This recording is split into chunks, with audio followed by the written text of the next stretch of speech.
ৰখিয়াছে পোতাখালত আৰু ৰাজধানী দুৱাৰত তেৰেছ তলতো চিন্তা কোনো কাৰণ নাই মহাৰাজ। ধন্য ধন্য সেনাপতি, তোমার বলতে আজি বলি মই, কিন্তু তুমি জানো সেনাপতি, কিন্তু কি মহাৰাজ? অতি বহুমতী মুখে শুনিছো পিতৃ হেনো মৰি স্বয়ং ভগৱান অন্ধকাৰৰ মাজতে বিষ্ণুৰ ঔৰসত আৰু অসমতি গৰ্ভতে মোৰ জন্ম। জানো মহাৰাজ।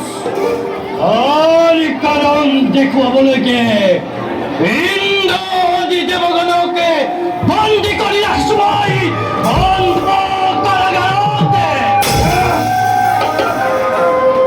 মনত পৰিলে মোৰ অতীতৰ কথা, অতি শিৰে শিৰে তীব্ৰ বেগেৰে দেশ মোৰ হয় প্ৰভাৱিত।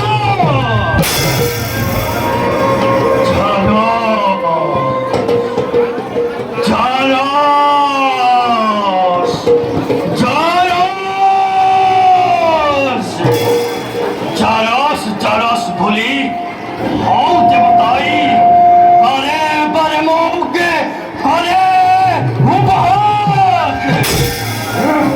সেনাপতি না জানে মরে বীরত্বর কথা, জেনি তেনি কোন মাথ বিদ্রোহারি বাণী অসহ্য অসহ্য আৰু সহ্য নহয় মৰে। সেনাপতি মন্ত্ৰীদেৱীক লৈ অহা ইয়াৰ সভাৰ মাজলৈ চাওঁ মই ইন্দ্ৰ পৱন দেৱগণৰে স্বৰূপ